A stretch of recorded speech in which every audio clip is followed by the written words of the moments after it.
Hello friends, study with bank के current affair session में आपका स्वागत है। ये current affair SSC, banking, railway, state PCS, CDS, CPF, NDA और अदर कॉम्पिटिटिव एग्जाम आदि में सहायक होंगे। आज की डेट है 13 सितंबर 2021। तो चलिए आज का करंट अफेयर शुरू करते हैं। लाइफ इंश्योरेंस ने किस ओलंपिक पदक विजेता को अपना ब्रांड एम्बेसडर नियुक्त किया है? Option A PV Sindhu, option B Ravi Kumar Dahiya, option C Bajrang Punia, option D Neeraj Chopra. देखिए, टाटा एआईए लाइफ इंश्योरेंस ने ओलंपिक में गोल्ड मेडल जीतने वाले एथलीट नीरज चोपड़ा को अपना ब्रांड एम्बेसडर बनाया है। टाटा एआईए ने नीरज चोपड़ा के साथ एक मल्टी एयर ब्रांड पार्टनरशिप पर दस्तखत करने का ऐलान किया है। कंपनी ने जानकारी देते हुए कहा कि नीरज को ब्रांड एम्बेसडर नियुक्त करने का मकसद पॉलिसी धारकों के बीच स्वास्थ्य और रखरखाव को बढ़ावा देना है और दूसरी और तीसरी श्रेणी के शहरों में पेट बढ़ाना है। तो इसका सही आंसर होगा ऑप्शन डी नीरज चोपड़ा। चलिए नेक्स्ट क्वेश्चन पे चलते हैं। उत्तराखंड के नए राज्यपाल के रूप में निम्न में से किसे नियुक्त किया गया है? Option A Gurmeet Singh, option B RAN Ravi, option C Banwari Lal Purohit, option D Rahul Singh. देखिए, पूर्व लेफ्टिनेंट जनरल गुरमीत सिंह को उत्तराखंड का नया राज्यपाल मनोनीत किया गया है। गुरमीत सिंह उत्तराखंड के 8वें राज्यपाल के तौर पर प्रदेश में अपना दायित्व ग्रहण करेंगे। वो सेना में deputy chief army staff core commander Srinagar additional DGMO के तौर पर अपनी सेवाएं दे चुके हैं। गौरतलब है कि बेबी रानी मौर्य ने 8 सितंबर को अपना इस्तीफा राष्ट्रपति को सौंप दिया था। तो इसका सही आंसर होगा ऑप्शन ए गुरमीत सिंह। चलिए नेक्स्ट क्वेश्चन पे चलते हैं। देश के उच्च शिक्षण संस्थानों में निम्न में से किस संस्थान को लगातार तीसरी बार देश का सर्वश्रेष्ठ संस्थान चुना गया है? Option A IIT Delhi, option B IIT Kanpur, option C IIT Madras, option D IIT Kharagpur. देखिए, भारतीय प्रौद्योगिकी संस्थान मद्रास ने नेशनल इंस्टीट्यूशनल रैंकिंग फ्रेमवर्क में शीर्ष रैंक हासिल किया है। IIT मद्रास को ओवरऑल और इंजीनियरिंग श्रेणी में नंबर 1 स्थान दिया गया है। IIT मद्रास ने लगातार तीसरे बार शीर्ष स्थान हासिल किया है। वही भारतीय विज्ञान संस्थान बेंगलुरु और IIT बॉम्बे देश के दूसरे और तीसरे शीर्ष स्थान पर अपनी जगह बनाई है। तो इसका सही आंसर होगा ऑप्शन सी IIT मद्रास। चलिए नेक्स्ट क्वेश्चन पे चलते हैं। T20 विश्व कप टीम के चयन मतभेद को लेकर निम्न में से किस टीम के कप्तान ने अपने पद से इस्तीफा दे दिया है? Option A Bangladesh, option B Afghanistan, option C Pakistan, option D Australia. देखिए, अफगानिस्तान क्रिकेट बोर्ड ने जैसे ही T20 वर्ल्ड कप के लिए अपनी 18 सदस्यीय टीम चुनी, वैसे ही राशिद ने कप्तानी से इस्तीफा दे दिया। उनकी जगह आनंद फानन ने मोहम्मद नबी को टीम का नया कप्तान बनाया है। अफगानिस्तान में तालिबान के कब्जे के बाद भी अफगानिस्तान पुरुष क्रिकेट में कोई बदलाव नहीं आया है। विश्व कप के लिए घोषित हुई टीम में भी राशिद खान को कप्तानी सौंपी गई थी। हालांकि राशिद ने साफ कर दिया कि इस टीम के चयन में उनकी कोई भूमिका नहीं थी।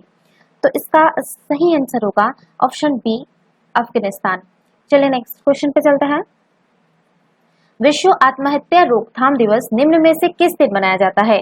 ऑप्शन ए 10 सितंबर, ऑप्शन बी 12 मार्च, ऑप्शन सी 13 अप्रैल, ऑप्शन डी 20 जुलाई। देखिए, विश्व आत्महत्या रोकथाम दिवस हर साल 10 सितंबर को मनाया जाता है।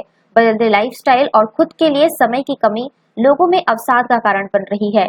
पिछले कुछ सालों में भारत ही नहीं बल्कि दुनिया भर में खुदकुशी की घटनाएं तेजी से बढ़ी है। विश्व आत्महत्या रोकथाम दिवस मनाने के पीछे का उद्देश्य विश्व में तेजी से बढ़ती आत्महत्या की प्रवृत्ति पर रोक लगाना है।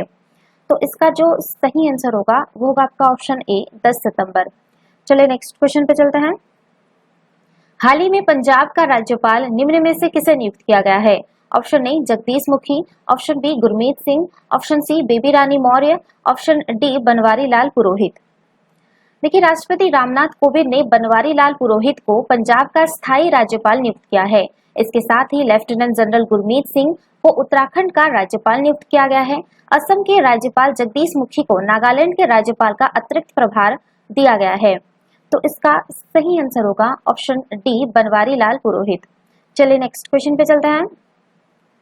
हाल ही में किस मंत्री को G20 के लिए भारत का शेरपा नियुक्त किया गया है? Option A Rajnath Singh, option B Piyush Goyal, option C Nitin Gadkari, option D Dharmendra Pradhan. देखिए, वाणिज्य और उद्योग मंत्री पीयूष गोयल को G20 के लिए भारत का शेरपा नियुक्त किया गया है। G20 एक प्रभावशाली समूह है जो दुनिया की प्रमुख अर्थव्यवस्था को एक साथ लाता है। अगला G20 शिखर सम्मेलन 30 से 31 अक्टूबर 2021 तक इटली के अध्यक्षता के तहत होने वाला है। 2014 से प्रधानमंत्री नरेंद्र मोदी जी G20 शिखर सम्मेलन में भारत के प्रतिनिधित्व का नेतृत्व कर रहे हैं। तो इसका सही आंसर होगा ऑप्शन बी, पीयूष गोयल। चलिए नेक्स्ट क्वेश्चन पे चलते हैं।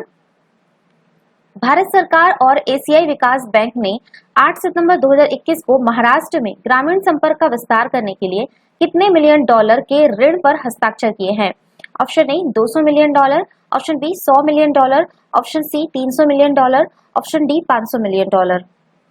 देखिए, भारत सरकार और एशियाई विकास बैंक ने 8 सितंबर 2021 को महाराष्ट्र में ग्रामीण संपर्क का विस्तार करने के लिए 300 मिलियन डॉलर के ऋण पर हस्ताक्षर किए हैं। ग्रामीण संपर्क में सुधार लाने के लिए अतिरिक्त वित्त पोषण के रूप में इस ऋण समझौते पर हस्ताक्षर किए गए। तो इसका सही आंसर होगा ऑप्शन सी, 300 मिलियन डॉलर। चलिए नेक्स्ट क्वेश्चन पे चलते हैं। हाल ही में मांडा भैंस भारत के हाल ही में जो आपका चर्चा में रहा, सॉरी यहाँ पे चर्चा नहीं रहा, चर्चा में रहा, ठीक है। हाल ही में जो चर्चा में रहा है मांडा भैंस, वो भारत के किस क्षेत्र में पाया जाता है? ऑप्शन ए पूर्वी घाट, option B Odisha, option C पश्चिमी घाट, ऑप्शन डी ए और बी दोनों। देखिए, मांडा भैंस जो है वो मांडा भैंस को भारतीय पशु अनुवंशिक संस्थान ब्यूरो द्वारा भारत में पाई जाने वाली भैंसों की 19वीं अनूठी नस्ल के रूप में मान्यता दी गई है। मवेशियों की 4 नस्लें बिझारपुरी, मोंटू, मोटू, घुमसरी और खरियार तथा भैंस की 2 नस्लें चिलिका तथा कालाहंडी और भेड़ की 1 नस्ल केंद्रपाड़ा को पहले ही आपका राष्ट्रीय पशु अनुवंशिक संस्थान ब्यूरो द्वारा मान्यता प्रदान की जा चुकी है। यह जो आपका पूर्वी घाट और उड़ीसा के कोरापुट क्षेत्र के पठार में पाए जाते हैं। इन छोटी और मजबूत भैंसों का उपयोग उनके मूल निवास स्थानों पर जुताई के लिए किया जाता है। इस नस्ल में भैंसों के शरीर का रंग जो है वो आमतौर पर धूसर होता है तथा कुछ चांदी के समान सफेद रंग के होते हैं। तो इसका जो सही आंसर होगा वो होगा आपका ऑप्शन डी, ए और बी दोनों, यानी कि ये पूर्वी घाट और उड़ीसा के कोरापुट के जो पठार क्षेत्र है वहां पाए जाते हैं। चलिए नेक्स्ट क्वेश्चन पे चलते हैं। किस राज्य में बड़े पैमाने पर कोयला खनन, चाय बागानों से अपशिष्ट निर्वहन और अतिक्रमण असम में भगदोई नदी के जल को प्रदूषित कर रहे हैं? Option A Nagaland, option B Assam, option C Manipur, option D Mizoram.